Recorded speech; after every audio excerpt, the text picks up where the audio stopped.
Okay, so good day everyone. This is group 3 in purposive communication, and for our task, we were given the task to identify the cross-cultural multimodal in food and eating habits in the different cultures. For our lesson objectives, we will compare and analyze cultural differences, explore cultural values and food choices, discuss the impact of globalization on marketing, and develop critical thinking and cultural sensitivity. For our content, cultural research and context, semiotic and multimodal analysis, application of Hofted's cultural dimensions, critical literacy and ideological analysis, and the key similarities, differences, and conclusions. Okay, so for our cultural research and context, we have here the culture number 1, which is the Mediterranean diet among Greek people. Okay, so here they show or emphasize hospitality, neighborliness, intercultural dialogue, and creativity, and a way of life guided by respect for diversity. Hence, Mediterranean diet fosters hospitable people, respectful people, and creative people. And for relevant historical, religious, or social factors, the diet took inspiration from the supposed eating habits and traditional food typical of Crete, much of the rest of Greece and southern Italy, and formulated in the early 1960s. So actually, sa Mediterranean diet, ang mga ginagamit nilang ingredients ay galing din mismo sa mga tinatanim nilang mga plants, like yung fruits, herbs, nuts, beans, and whole grains. So, in this way, parang nakakatipid sila. For their communication style, they use high context, and social interactions were also emphasized. Sabi rin dito, Greeks are expressive in terms of emotion when speaking.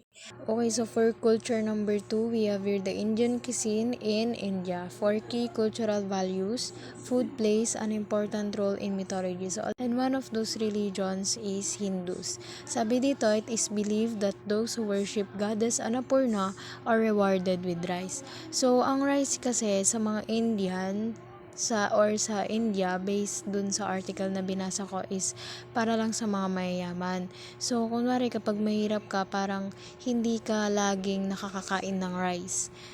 It is also a common practice to offer cooked meals, fresh fruits. Okay, so ito naman yung mga cooked meals nila, or yung mga fresh fruits, or yung mga animals din na pwedeng kainin ng isang tao, is siniserve nila as a means of seeking for forgiveness with other people. This was according to Trade Promotion Council, or TPCI of India, 2023. For their relevant historical, religious, or social factors naman, food in India is an identity marker of class, family, kinship, tribe affiliation, lineage, religiosity, ethnicity, and increasingly of secular group identification.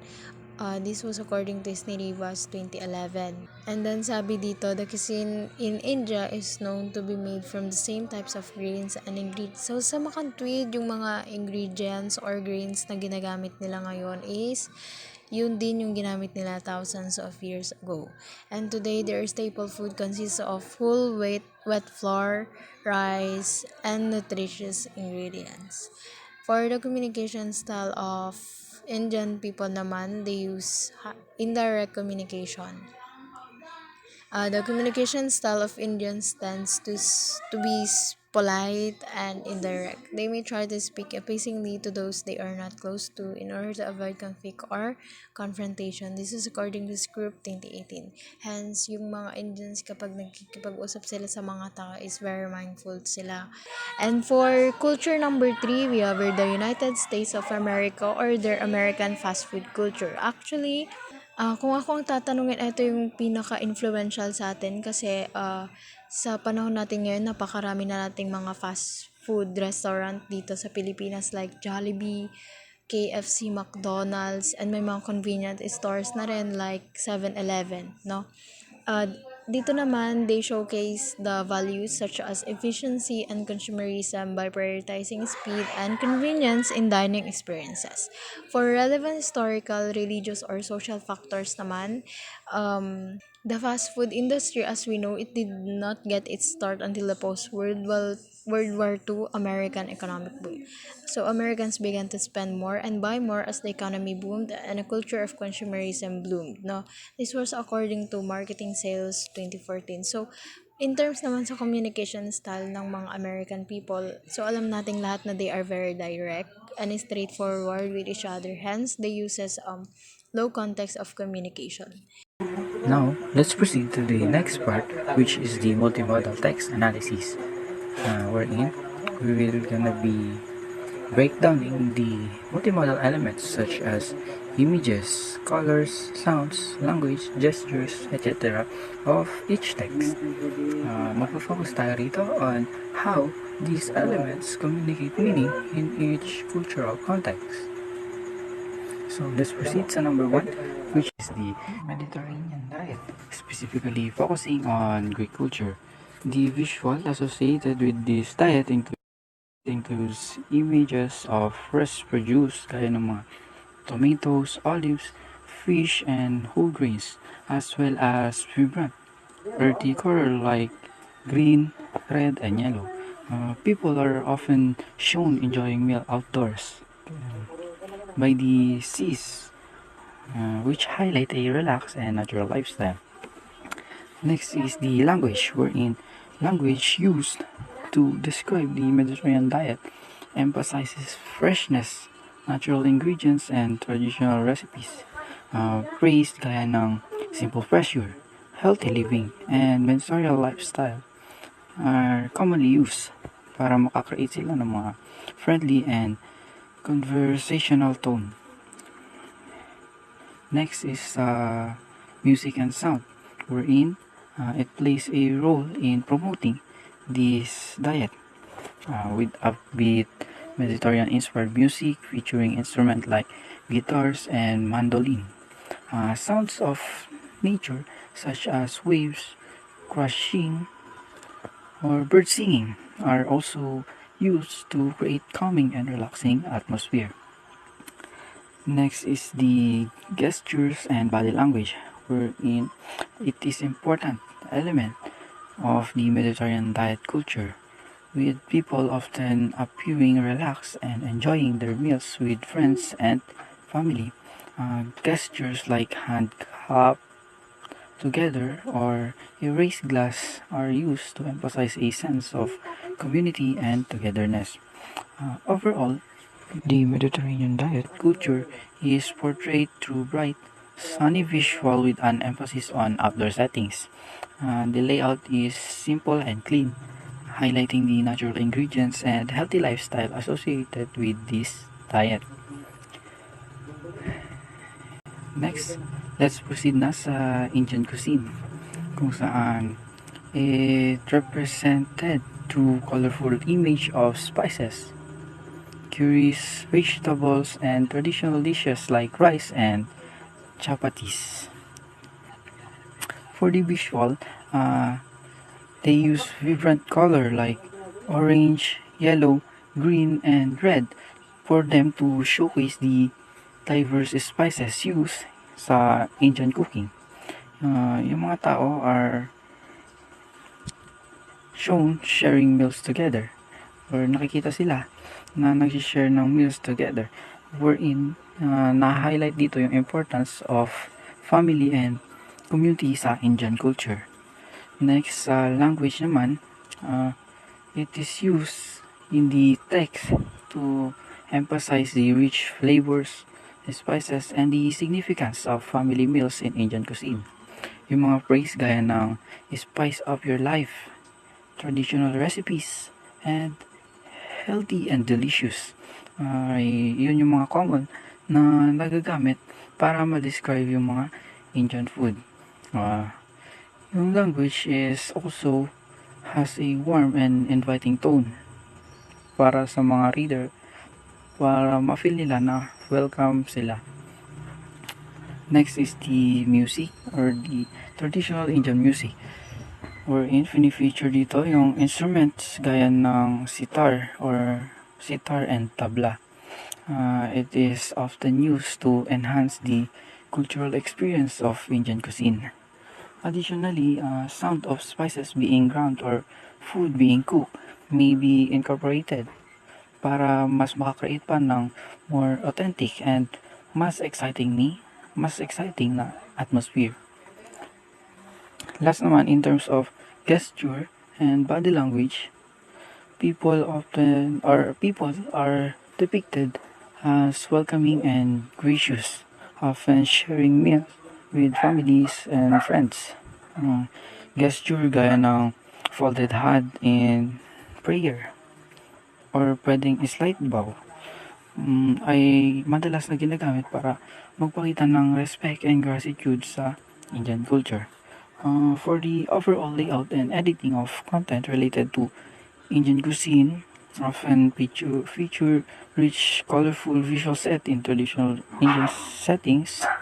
The layout design is designed to be vibrant and eye-catching, emphasizing the diversity of flavors and spices found in Indian dishes.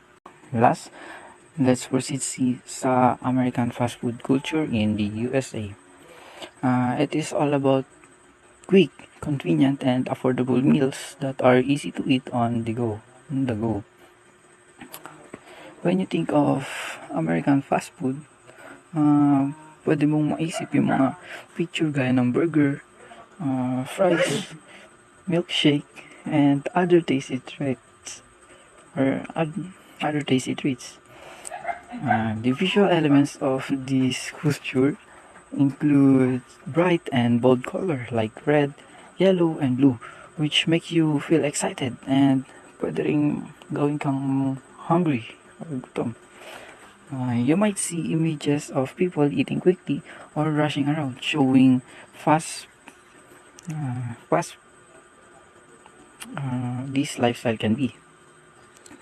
For the language used naman in the American fast food, nakafocus sila on speed, convenience, and value for money. You often hear phrases like fast and easy, satisfying meal, or value for money to emphasize how quick and affordable these meals are. Yung tone naman usually ay direct and persuasive for the customer or for them to encourage you to grab a quick bite and to eat. Yun, yung sa language nila. Next, when it comes to music and sound, the American fast food culture often use upbeat pop music with electronic instrument and strong beat. You might also hear sound of sizzling food or people chatting and laughing to create lively and energetic atmosphere.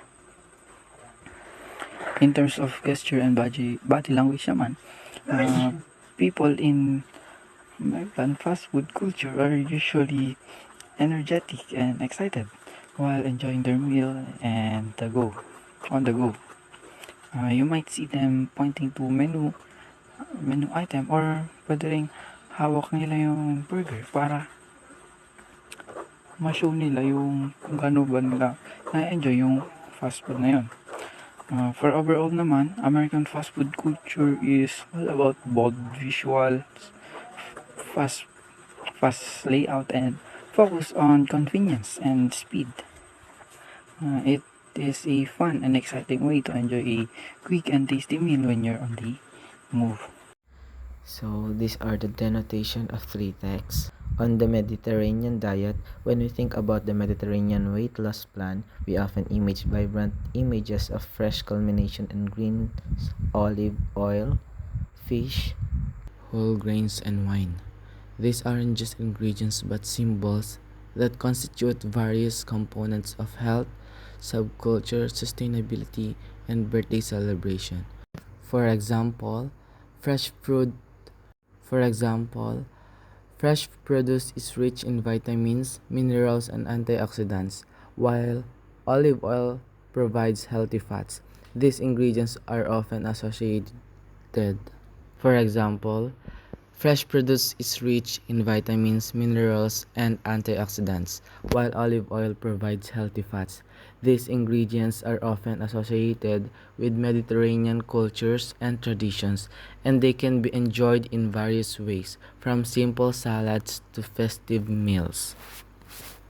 Indian cuisines typically features of vibrant spices, curries rice, naan bread, and desserts are used to represent Indian food. These are real seasoning in the cuisines. Rice is a staple food in Indian cuisine and it's often served alongside curries with other dishes. And also, desserts in Indian cuisines vary widely but often include sweet treats made with milk, sugar, and spices.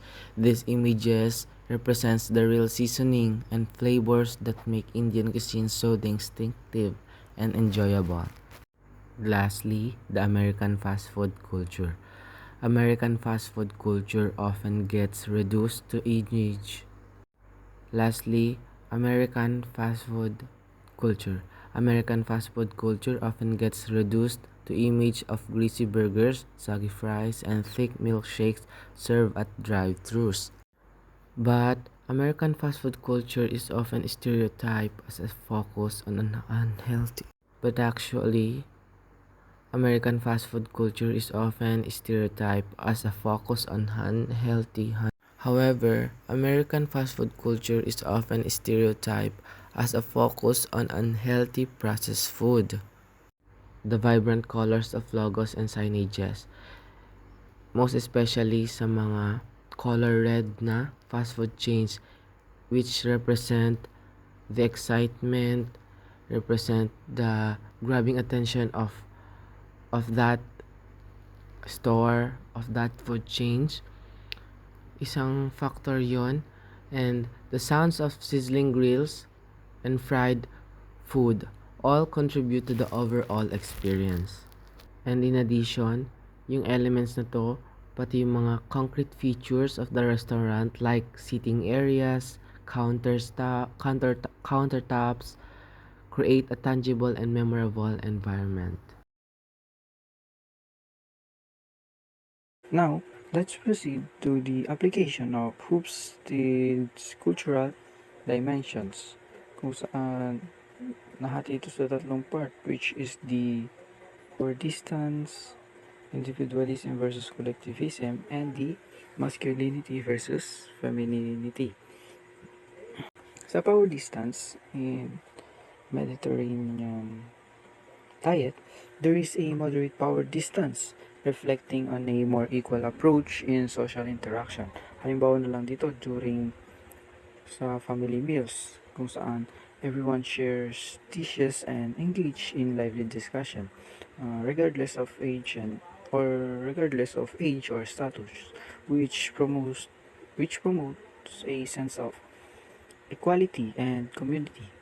Yun yung sinasabi dito sa Mediterranean diet. Next is for the ancient cuisine naman. A significant power distance is evident. Sabi dito, with a clear hierarchy influenced by caste systems. For instance, certain castes may have restriction on who they can dine with or who can prepare food for whom, leading to social gatherings that strictly adhere to these rules, highlighting the rigid societal structures. Next naman tayo sa part ng American fast food culture. A clear corporate hierarchy exists with decision flowing from executives to local staff.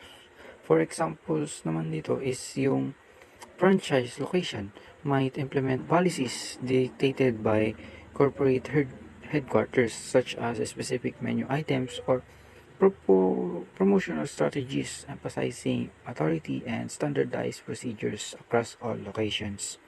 For the next slide, which includes individualism versus collectivism, in the text one, which is the Mediterranean diet, there is a balance between individualism and conformity. Yun yung sinasabi dito. For example, while family gatherings are important, individual may bring their unique dishes to share, allowing personal expression within the collective meal, showcasing both individual contribution and group harmony. Next naman sa Indian cuisine. Although, sinasabi dito, although not explicitly stated, The emphasis on caste and social norms suggests a collectivist culture. For instance, naman, festival often involve communal meals where food is prepared and shared among large group, reinforcing group identity and adherence to traditions. Number three is for American fast food culture. This culture emphasizes individual achievements over group harmony. Ang example naman dito is yung mga advertisement of the highlight personal choice such as customizing a burger, reflecting an individualistic mindset where personal preferences take center stage over collective dining experiences. Yun ang all about individualism versus collectivism ng tatlong text na ito or tatlong elements. Sa next slide naman, which is the masculinity versus femininity. For the Mediterranean diet, the culture prioritizes quality of life and relationship over competition. For example, gatherings are often centered around leisurely meals with fresh seasonal ingredients where the focus is on enjoying the experience and fostering connection rather than rushing to a meal. For the Asian cuisine naman, traditional gender role coexist, revealing a blend of masculine and feminine qualities. For instance, while men may take pride in grilling or preparing certain dishes during festival, yung mga women naman ang kadalasang nagmamanage sa overall meal preparation and sila rin sa family gatherings, which means nagsishowcase ito ng mix of competition and care in culinary traditions. And last is the American fast food culture. Nakafocus sila dito on competition, efficiency, and corporate success, which are hallmark of masculine culture. For example, the rapid service model of fast food chain emphasizes speed and efficiency dahil sa na-treat nga yung mga employees na i-prioritize yung quick customer turnover, and dahil doon nagre-reflect ito na mag-drive para sa achievement and performance. Number 3, power and ideology. In this section, we are going to discuss the ideologies that are present and are promoted through the text, and who benefits from these ideologies. In text number 1, Mediterranean diet. According to the U.S. News and the World Report, in 2022, the Mediterranean diet was declared as the best diet with its predominance over vegetables over meat-based food and its inclusivity with the foods that you can eat. Their diet is centralized and complemented by the philosophy of life that values personal relationships and happiness and physical activity. A study conducted by Lopez in the year 2018 in the context of the Mediterranean diet, it involves sharing and enjoying conversation with your family and friends around the table and enjoying an afternoon siesta after eating.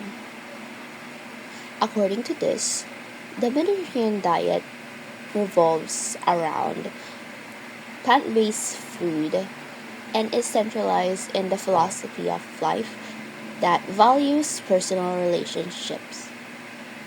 Such examples are sharing food and having a conversation with either your family, your co-workers, or your friends. And after this, a siesta in the afternoon will happen. Or either say that after eating, you will have to take a rest. In text number 2, Indian cuisine. Most of its food varies from different regions, but similarly to the Mediterranean diet, Indian cuisine consists of plant-based food that is available locally.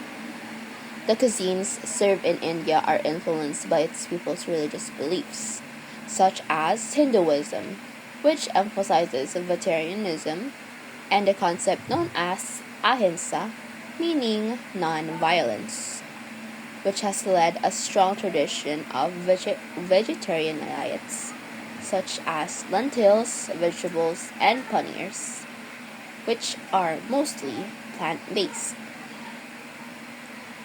Other religions, such as Jainism, also promote nonviolence, but avoid certain root vegetables as they are considered to be alive.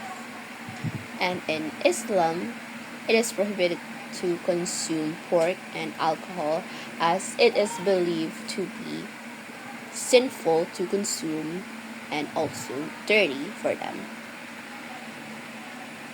Moreover, the ancient medicine system in India, called the Ayurveda principles, also influenced the dietary practices in India, such as the importance of food for health and well being and application of the six tastes, such as sweet, sour, salty, pungent, bitter, and astringent, which are believed to have specific effects on the body and are often combined in dishes to create a balanced and healthy meal. In text number 3, American fast food culture in the USA. American fast food culture is a product of many ideologies in their culture, which have vastly influenced the development and popularity of its society.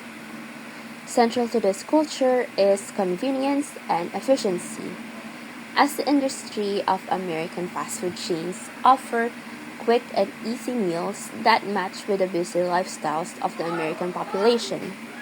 Consumerism also comes into play with its emphasis on providing affordable options that satisfy the appeal and desires of many consumers and are perfect for mass consumption. Moreover, besides this, individualism also contributes to the culture of American fast food by its variety of customizable choices, which also allow consumers to match with their desired preference. And in addition, with the globalization of American fast food, all over the globe came the spread of its values and practices, which has made the idea of the American dream that fosters the appeal of American fast food culture. And finally, marketing and advertising to create emotional connections with consumers also contribute to the culture of American fast food.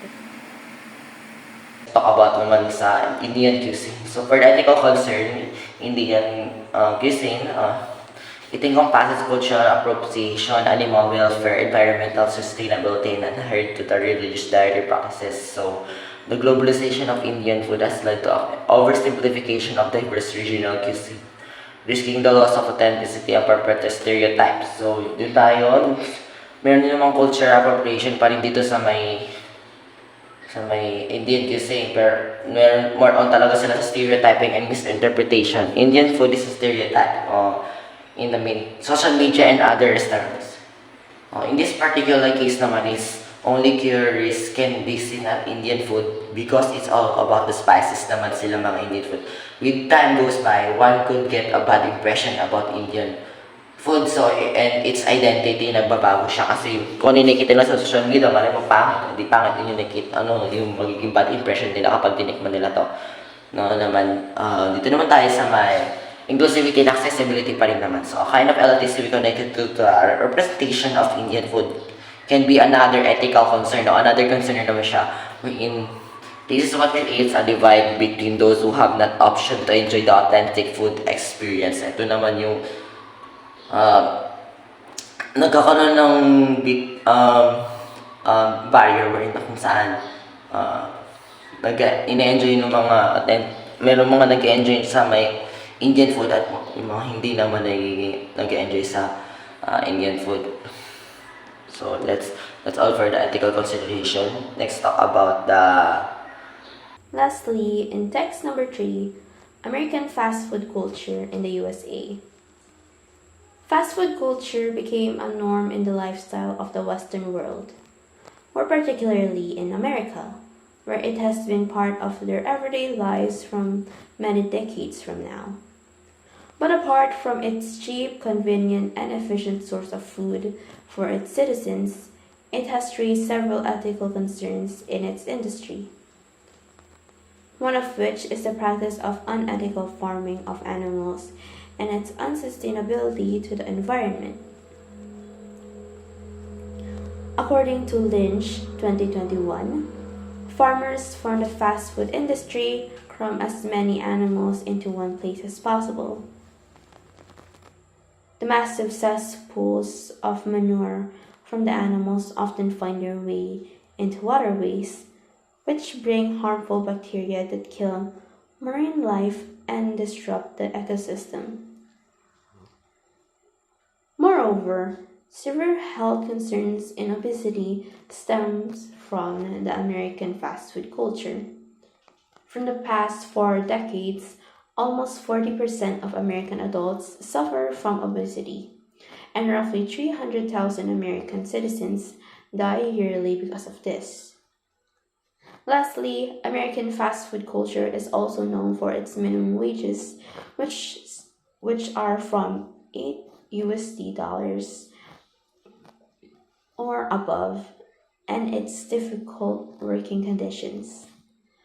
According to Fung and Garcia in 2024, almost 4.5 million people are working in the fast food industry, with its workers being likely to be women and Latinx people.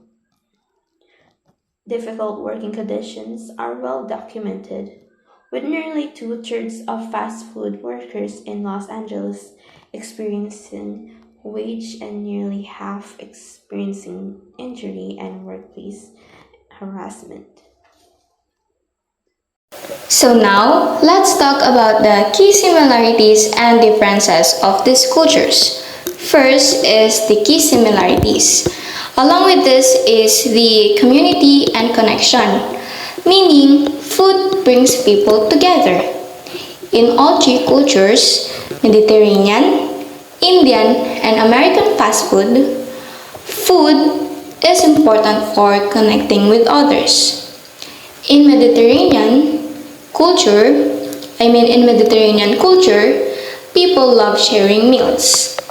In India, eating together is part of special traditions, and fast food in America is a fun way to hang out with our friends or families.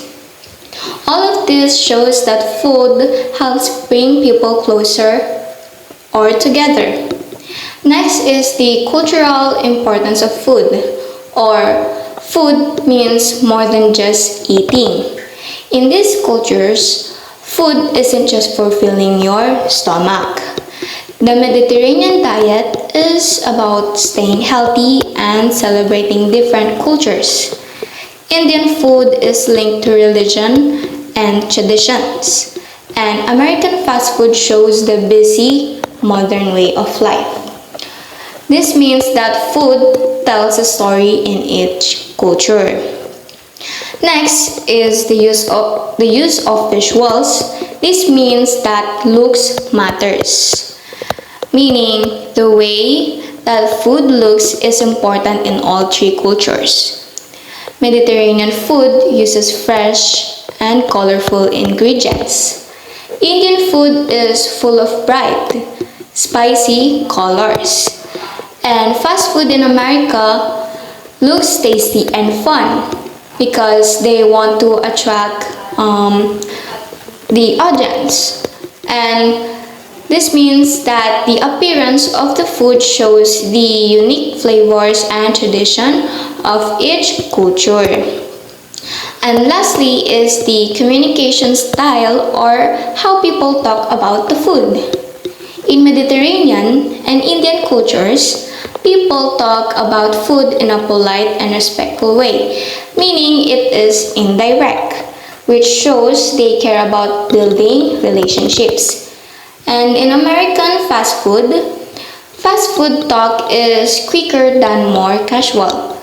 It focuses on making eating fast and fun. And now, let's talk about the key differences of these cultures. Cultural focus, meaning what's important about the food. Mediterranean and Indian cultures care a lot about tradition and eating together. While in America, fast food is all about being fast and easy to fit a busy lifestyle. Next is the community approach, or how people share food. In Mediterranean culture, there are often big meals with lots of social traditions. In India, people are very polite and respectful, following long standing customs. And meanwhile, in fast food places in America, it's all about the quick service and getting your food fast. And the next one, or the third one, is the multimedia elements, or we can say the sounds and looks, the visuals. Mediterranean food ads might use calming music to make you feel relaxed and connected. Indian food ads could have traditional music and colorful decorations for festivals.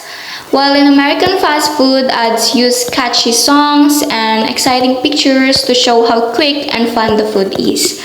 And the last key differences of this culture is the time and represent or the time and effort. In Mediterranean and Indian cultures, making food takes time and is often done with family and friends. While in America, fast food is about getting your meal quickly, showing how speed is important to busy people. Understanding the similarities and differences of the multimodal elements and cultural values can provide insight into how each culture approaches foods, diets, and dining. By recognizing these elements, businesses can manage their strategies to align with the cultural preferences of their target audience that enhance the engagement and satisfaction of their customers.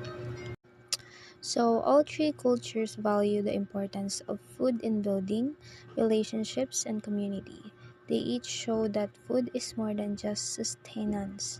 It represents the cultural diversity, spirituality, and modern lifestyle habits. In considering the effectiveness of communication within cultural contexts, American fast food culture stands out for its universal appeal and deep roots in American society. To enhance cultural sensitivity and inclusivity, texts could focus on accommodating diversity, acknowledging regional variations, and promoting responsible consumption. By integrating diverse perspectives and respectful language, these texts can better represent the rich diversity of food cultures worldwide. Thank you so much for listening.